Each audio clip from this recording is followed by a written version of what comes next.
You have heard of that affair, or maybe you've seen me before?" "How could I help learning? The world's full of rumors, but it's a long time ago, and I've forgotten what I heard." "Perhaps you heard who killed the merchant?" asked Aksionov. Makar Semyonich laughed and replied, "It must have been him in whose bag the knife was found. If someone else hid the knife there, he's not a thief till he's caught, as the saying is. How could anyone put a knife into your bag while it was under your head? It would surely have woke you up." When Aksionov heard these words, he felt sure this was the man who had killed the merchant. He rose and went away. All that night Aksionov lay awake. He felt terribly unhappy, and all sorts of images rose in his mind. There was the image of his wife, as she was when he parted from her to go to the fair. He saw her as if she were present. Her face and her eyes rose before him. He heard her speak and laugh. Then he saw his children, quite little, as they were at that time, one with a little cloak on, another at his mother's breast. And then he remembered himself as he used to be, young and merry. He remembered how he sat playing the guitar in the porch of the inn where he was arrested, and how free from care he had been. He saw in his mind the place where he was flogged, the executioner, and the people standing around, the chains, the convicts, all the 26 years of his prison life, and his premature old age.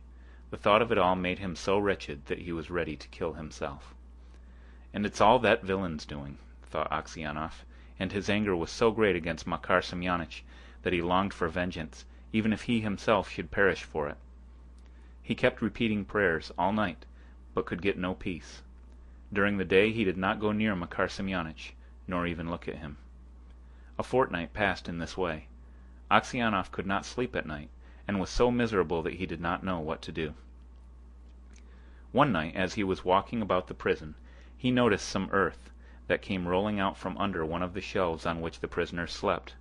He stopped to see what it was. Suddenly Makar Semyonich crept out from under the shelf and looked up at Aksionov with frightened face.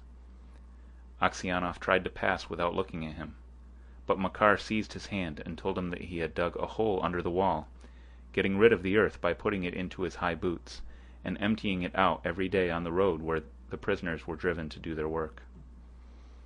"Just you keep quiet, old man, and you shall get out too. If you blab, they'll flog the life out of me, but I will kill you first." Aksionov trembled with anger as he looked at his enemy. He drew his hand away, saying, "I have no wish to escape, and you have no need to kill me. You killed me long ago. As to telling of you, I may do so or not, as God shall direct." Next day, when the convicts were let out to work, the convoy soldiers noticed that one or other of the prisoners emptied some earth out of his boots. The prison was searched and the tunnel found. The governor came and questioned all the prisoners to find out who had dug the hole. They all denied any knowledge of it. Those who knew would not betray Makar Semyonich, knowing he would be flogged almost to death. At last the governor turned to Aksionov, whom he knew to be a just man, and said, "You are a truthful old man. Tell me before God who dug the hole." Makar Semyonich stood as if he were quite unconcerned, looking at the governor and not so much as glancing at Aksionov. Aksionov's lips and hands trembled, and for a long time he could not utter a word. He thought, "Why should I screen him who ruined my life? Let him pay for what I have suffered. But if I tell, they will probably flog the life out of him, and maybe I suspect him wrongly. And after all, what good would it be to me?"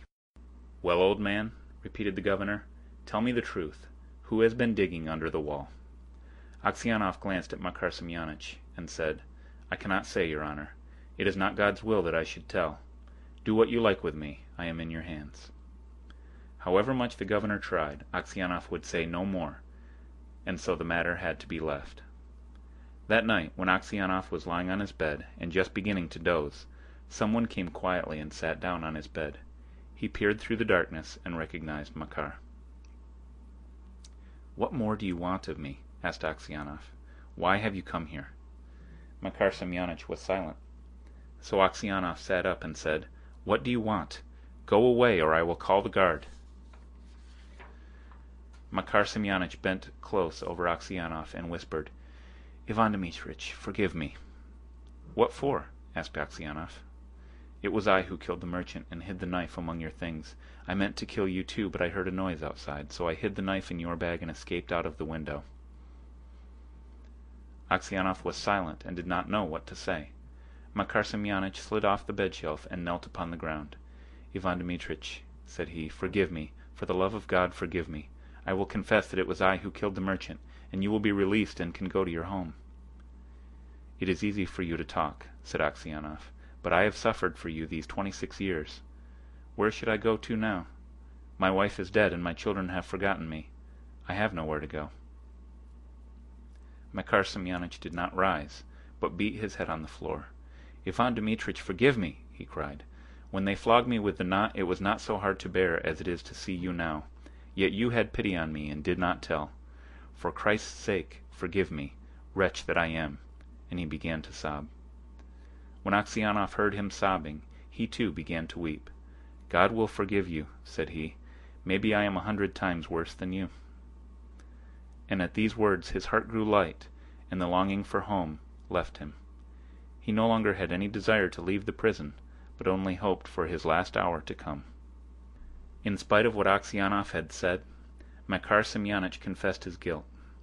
But when the order for his release came, Aksionov was already dead. End of God Sees the Truth, But Waits by Leo Tolstoy. Recorded by Chris Kempton, Ann Arbor, Michigan, November 2007.